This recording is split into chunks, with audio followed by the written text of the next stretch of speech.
Join Sid for this edition of It's Supernatural.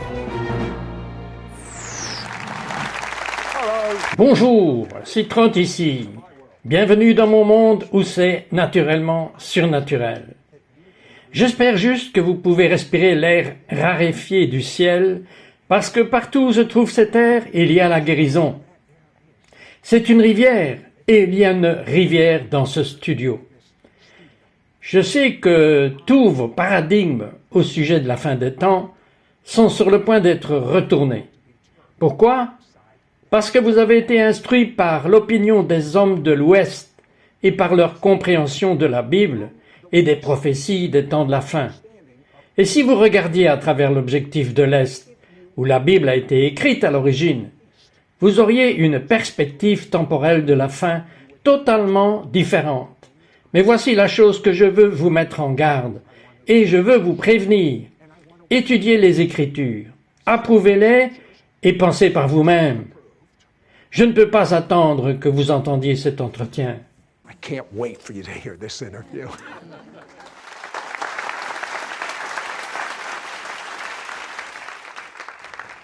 J'ai un invité que dans son imagination la plus folle, il n'avait jamais pensé qu'il serait assis un jour en face d'un juif et l'aimer, parce qu'il est né dans une ville que vous connaissez bien, Bethléem, comme le dit Michée, Bethléem de Judée.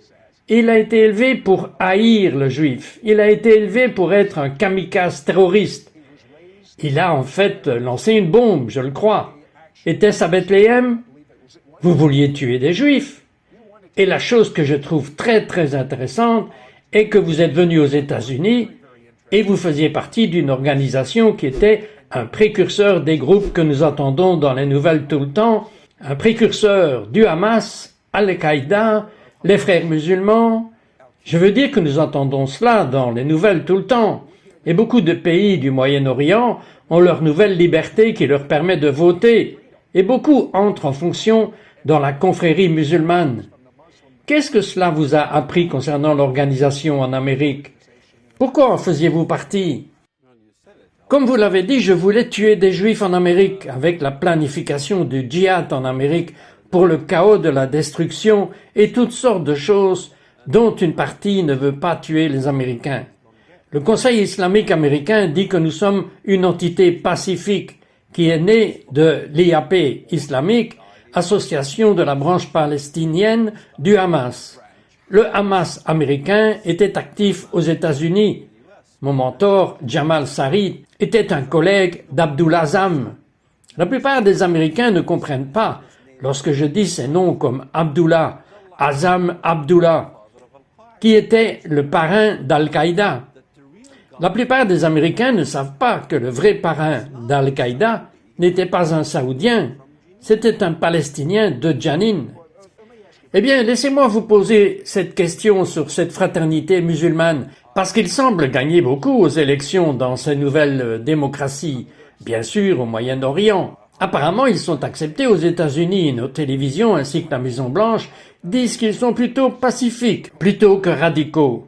Absolument radicaux. Il n'y a aucune fraternité musulmane éprise de paix. Les frères musulmans sont une organisation parapluie qui a donné naissance à toutes les églises islamiques. Je sais, mais elles apparaissent bien pacifiques. Elles jouent avec l'organigramme. Vous savez qu'il y a un organigramme très simple. Faire un soulèvement. Les gouvernements commencent à s'acharner sur le soulèvement, puis les médias vont sur place et commencent à filmer. CNN, BBC, etc. Puis elles commencent à appeler à la démocratie. Bien sûr, vous savez quel meilleur mot utiliser à l'Ouest que « nous voulons la démocratie ». Et l'Ouest est heureux. Mais attendez une minute. Peut-être que ce que nous avons ici est une démocratie islamique. Est-elle si islamique, cette démocratie ? Vous savez, c'est comme parler de communisme capitaliste. Ça n'existe pas. Donc l'Ouest est fondamentalement dupé par les paroles de la démocratie. 75% du gouvernement égyptien au Parlement est maintenant composé de musulmans fondamentalistes. Et puis bien sûr, après, ils prendront le gouvernement avec la démocratie au Moyen-Orient. Oui, bien sûr, ils utiliseront la démocratie. C'est un homme, un vote, une foi, et c'est bon. Ok, la description de leur Messie dans le Saint Livre musulman est la copie de la description chrétienne de l'Antéchrist. Pourquoi dites-vous ça? Absolument. Tout sur le Messie islamique. L'islam n'est pas basé sur le messianisme. De toute façon, ce qu'ils appellent le Mahdi d'ailleurs est un Messie pour tous les sunnites et les chiites, les musulmans doivent croire en sa venue en tant que Messie. Tout dans la Bible parle de ce qu'on appelle l'Antéchrist. Y a-t-il dans l'islam un Messie islamique? Daniel parle de l'Antéchrist qui fait une alliance de 7 ans. L'islam enseigne sur le Mahdi qui crée 7 ans de paix. Il parle des mères qui ont été décapitées ou d'Israël qui est envahi par l'Antéchrist. L'islam a enseigné comme le Mahdi va même unifier la Turquie et l'Iran pour avancer contre Israël. Ne voyons-nous pas Gog et Magog sonner comme une cloche ici? S'il parle de la Trinité dans la Bible, l'islam dit que le Mahdi viendra et dénoncera la Trinité, qu'ils viendront et détruiront la croix, qu'ils briseront la croix de tout. Dans Daniel et dans l'Apocalypse, vous pouvez penser au cheval blanc. Dans le livre de l'Apocalypse dont les musulmans sont fiers, car pour eux c'est le Mahdi, c'est l'imam Mahdi pour les chiites et c'est aussi le Mahdi des sunnites. Donc, dans tous les aspects de la Bible, quand vous lisez l'Antéchrist ou l'homme de péché, c'est la définition du Mahdi dans l'islam. Écoutez, vous avez pu sortir des sentiers battus pour devenir croyant en Jésus. Attendez ici, comment il pense à l'extérieur du cadre, se limitant uniquement aux paroles du Dieu vivant et regardant à travers la lentille de l'Est, par opposition à la lentille de l'Ouest, certaines conclusions qu'il en tire, vous serez littéralement choqués. Ne partez pas, nous reviendrons tout de suite. Don't go away. We'll be right back. Eh bien, ça semblait beau, n'est-ce pas? J'aurais probablement aimé ça. Mais j'avais 1 semaine pour me préparer pour ce barbecue. Et vous savez quoi? En 1 semaine, le barbecue s'est transformé en un vrai cauchemar. Et vers le milieu de la semaine, je me suis fâchée contre Dave parce qu'il ne m'aidait pas à préparer cette réception énorme que nous allions donner, que j'avais moi-même commencé et dans laquelle il ne voulait rien avoir. Et puis, j'ai voulu qu'il peigne le fond du barbecue et qu'il aille à la pépinière pour acheter des fleurs et planter des fleurs et acheter de nouveaux meubles de jardin, car maintenant, je voulais impressionner tout le monde. Et quand les invités sont arrivés, je ne sentais même pas que je les aimais et je ne voulais pas en fait qu'ils soient chez moi. J'étais furieuse contre tout ce groupe pour être venu. Et Dave et moi, nous ne nous parlions pas. Et j'avais hâte de les voir partir. We now return to It's Supernatural. Je suis ébahi par la révélation que Dieu a donnée à mon invité Walid Shoebat. Je suis absolument comblé. Je dois vous poser cette question. La plupart des chrétiens d'Occident ont lu les séries comme les livres de Lindsay, le séminaire théologique de Dallas, et ils ont l'ABC de ce qui va se passer à la fin des temps. Quand vous parlez devant un groupe de personnes qui ont tout le scénario comme une photo dans leur tête, comment changez-vous leur état d'esprit? Vous savez, je vais dans les librairies à gogo. Je vais tout le temps dans les aéroports et je vois tous les livres que vous connaissez, fiction, fiction, fiction, aussi loin que je puisse le voir. Et puis vous avez l'histoire, mais c'est de la fiction, je veux dire, même Hélène. Si tout le monde connaissait Hélène, tout le monde saurait que c'est de la fiction. C'est de la fiction chrétienne. La fiction chrétienne devient un problème. C'est très facile pour moi de convertir la fiction chrétienne, les paradigmes en prophétie biblique, dans la vraie prophétie biblique. Et c'est une fois que nous regardons les références littérales de la Bible, juste les petites références. Mettons Daniel de côté, l'Apocalypse de côté, puisqu'ils sont remplis d'allégories. Si vous pouviez poser quelques questions à ces gens, que leur demanderiez-vous?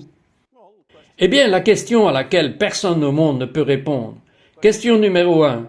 Parmi toutes les références littérales dans la Bible, quels sont les pays littéralement mentionnés dans la Bible avec lesquels Dieu traite concernant la fin des temps? Quels sont-ils? Personne ne peut me dire qu'ils ne sont pas musulmans. Chacun d'eux est un pays musulman. Je sais que les gens peuvent se disputer sur Gog et Magog et avoir raison. Mais attendez une seconde, où est-ce que nous obtenons toute cette histoire d'Union européenne? Eh bien, dans les années 70, vous savez, les années 70? Oui. Comment l'INSEE est devenu connu? Et Tim LaHaye? Vous savez que ces gars l'ont rendu populaire. Donc la Grèce a rejoint en tant que 10e nation dans la Confédération européenne Ah, nous avons les 10 cornes, nous avons eu les 10 crapauds. Alors une autre nation a rejoint, 11, 12, tout le chemin jusqu'en 2020. Certaines nations ont rejoint l'Union européenne. Donc vous avez eu le chapitre de Daniel avec la statue de Nabuchodonosor avec les 10 orteils. Vous avez 23, 24 orteils, vous savez, tous sortent de l'ouest, un pied à 20 orteils sur la jambe ouest et la jambe orientale est hachée. Donc je vais dans les églises et je parle aux pasteurs et je parle à la congrégation. Et je défie les pasteurs que vous connaissez. Je dis, OK, vous croyez en la renaissance d'un empire romain? Nous nous battons pour la sémantique, vraiment, parce que quand je parle du monde islamique, ils disent, oh non, l'empire romain ne peut pas être le monde islamique. Je dis, OK, nous nous battons pour la sémantique. Si l'empire romain n'inclut pas l'Afrique du Nord, personne ne peut le nier. Oui, quel pays inclut l'Afrique du Nord? Libye, Algérie, Tunisie, Maroc, Mauritanie. Ce qui s'est passé en Libye dernièrement, je dis ça depuis 15 ans que je parle de ce printemps arabe. Et ce qui se passe en Égypte, cela fait-il partie de l'Empire romain? Eh bien, je dois les inclure, bien sûr. Ils font partie de l'Empire romain. Quoi, à propos de la Turquie? Est-ce que c'était une partie de l'Empire romain? Bien sûr que ça l'est. Bien sûr, je dois l'inclure. Alors, ce qu'il reste de l'Europe? Eh bien, nous pouvons nous disputer sur l'Europe, mais il n'y a pas une seule référence dans la Bible où Dieu punit une nation européenne. Montrez-moi où. Rome est mentionnée 16 fois. Une bénédiction en fait pour les croyants à Rome. Mais il n'y a pas de destruction de Rome dans la Bible, littéralement par son nom. Nous pouvons dire la même chose concernant le mystère de Babylone. C'est une toute autre question, mais il n'y a pas de petite référence. Pour chaque nation pour laquelle le Messie se bat, dans la Bible, chacune d'elles est musulmane. Ok, alors jetons un coup d'œil sur un paradigme différent. Qu'est-ce que vous croyez qu'est la marque de la bête 666? Bien, nous devons comprendre du livre de l'Apocalypse chapitre 13, la marque est le nombre de son nom. Nous devons penser au nom de la bête. Les gens de l'Ouest pensent au nom de la bête. Qu'est-ce que ce serait sur le front des adeptes de l'Antéchrist? On pourrait dire quelque chose comme Hillary Clinton ou un nom comme celui-là. Non, non, non. Non, ce n'est pas un nom littéral. Il n'a rien à voir avec un nom de l'Ouest que vous connaissez. Regardez le Messie selon l'interprétation de la Bible. Le nom du Messie, quel est son nom? Il sera appelé Emmanuel, ce qui veut dire Dieu avec nous. Son nom n'est pas Emmanuel, il n'est pas mexicain, il est de Bethléem. Son nom sera appelé Emmanuel, qui est Dieu avec nous. Ce Dieu avec nous, c'est quoi? C'est un titre, c'est notre credo. Notre credo est quoi? Dieu avec nous. Une seule fois au monde en Dieu avec nous. Dans la même essence, le nom de la bête, qu'est-ce que c'est? Le credo de la bête. Ils ont un credo. Le royaume de l'Antéchrist a un credo. C'est un credo blasphématoire. Le principal credo de l'islam, c'est quoi? Je déclare qu'il n'y a de Dieu qu'Allah et Mohammed est son messager. En Amérique, si vous voulez la paix avec l'islam, vous avez tous à réciter « Il n'y a de Dieu qu'Allah et Mohammed est son messager ». Êtes-vous prêt à réciter cela? Bien sûr que non. Pourquoi? Numéro 1, vous êtes en Amérique et on ne vous dira pas quoi faire. Numéro 2, qui est Allah? Vous savez que ce n'est pas le Dieu de la Bible. Vous croyez que la marque de la bête est le credo? Si vous regardez le film Le Royaume des cieux, regardez Saladin. Saladin était ce gars musulman qui se battait contre les croisades. Regardez-le assis dans la tente. Qu'est-ce qu'il a autour de son bras? Autour de son bras, il y a Bismillah, au nom d'Allah. Oui, mais il parle avec le front aussi. Et le front aussi. Les bandanas qui sont autour de la tête des Palestiniens, absolument. Pas seulement des Palestiniens, des Turcs, des musulmans, en Afrique. Mais qu'est-ce que la marque sur le bandana dit? Qu'il n'y a de Dieu qu'Allah et Mohammed est son messager. Il est dit parfois au nom d'Allah, Bismillah. Si vous regardez le film, ce qui est mentionné sur le bras droit est Bismillah. Et qu'est-ce que 666 signifie? Eh bien, si vous regardez en grec, il y a 3 lettres grecques. Personne ne peut nier les Grecs. Mais eux aussi, pour une raison miraculeuse, une raison supernaturelle, que je ne peux pas le comprendre, cela se lit aussi en arabe. En fait, aucun de mes détracteurs n'a nié que cela se dit Bismillah dans la lettre grecque. Ce qui veut dire au nom d'Allah. Donc 666, la marque de la bête est sur le front ou le bras, le nom d'Allah. En grec, cela se lit ainsi. Attendez de savoir ce qu'il a à dire, ce que la Bible nous montre en référence à Allah et le croissant de lune.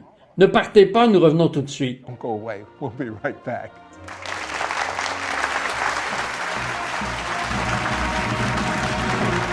Back to It's Supernatural. Jamais tu ne vivras le total de Dieu si tu ne fais de Jésus-Christ ton modèle. Et ton modèle, lorsqu'il a commencé son ministère, il était seul dans le désert. Jésus a commencé le ministère dans la solitude. C'est-à-dire que la solitude fait partie de la vie chrétienne. We now return to It's Supernatural.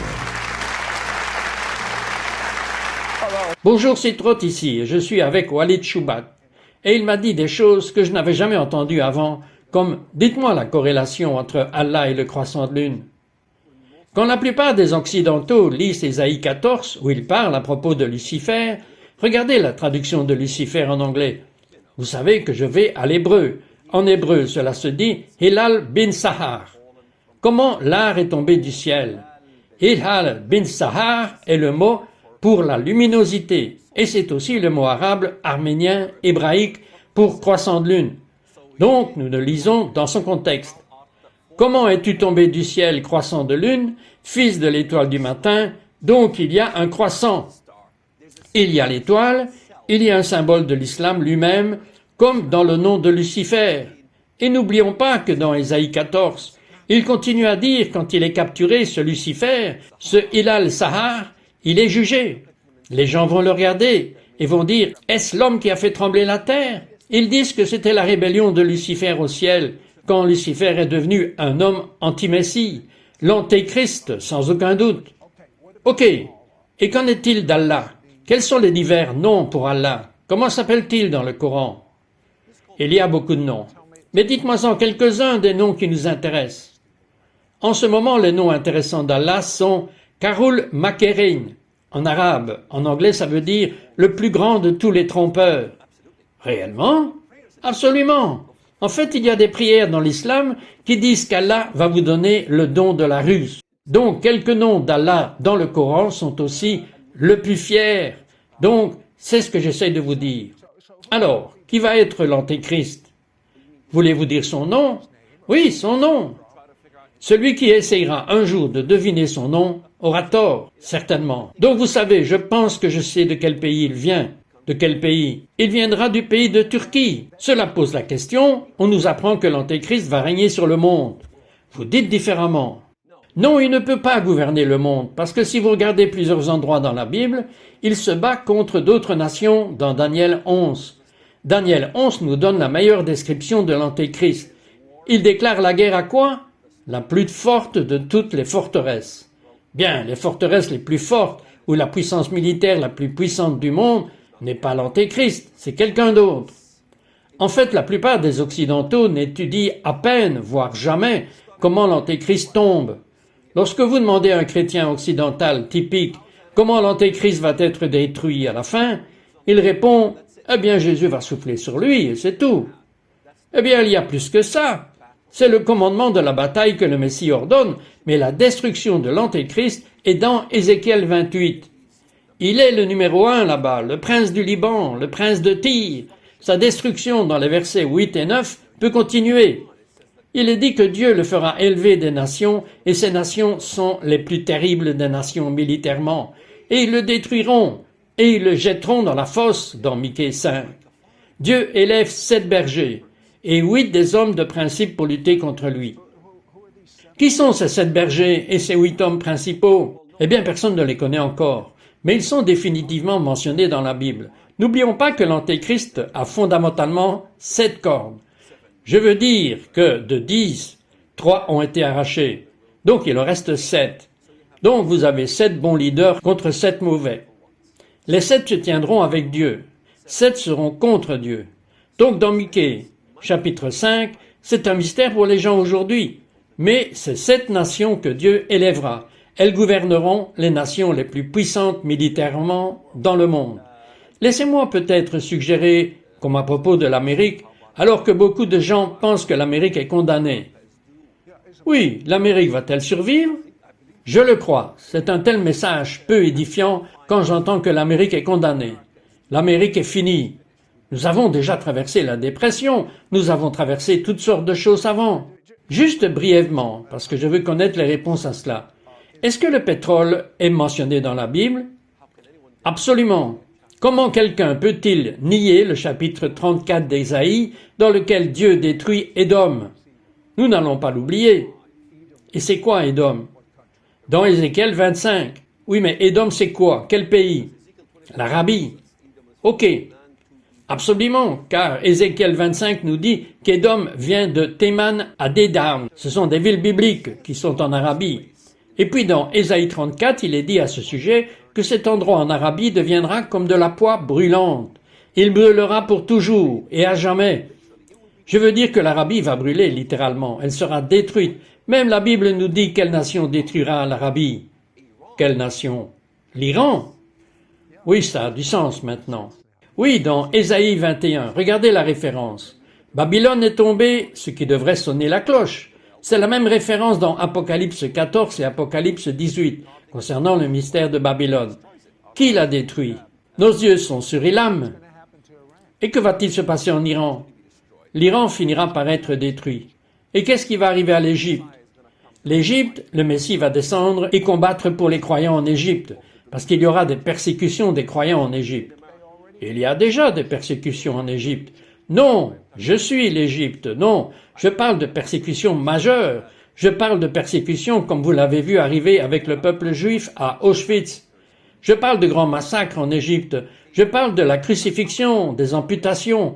En fait, combien d'Américains savent que l'un des projets de loi que l'on tente de faire passer en Égypte au Parlement, c'est ce qu'on appelle Eraba. Cherchez mon nom et regardez ce dont je parle à ce sujet. C'est l'idée de légiférer sur la crucifixion et l'amputation de la main droite et du pied gauche. Vous savez ce qui est la chose la plus importante?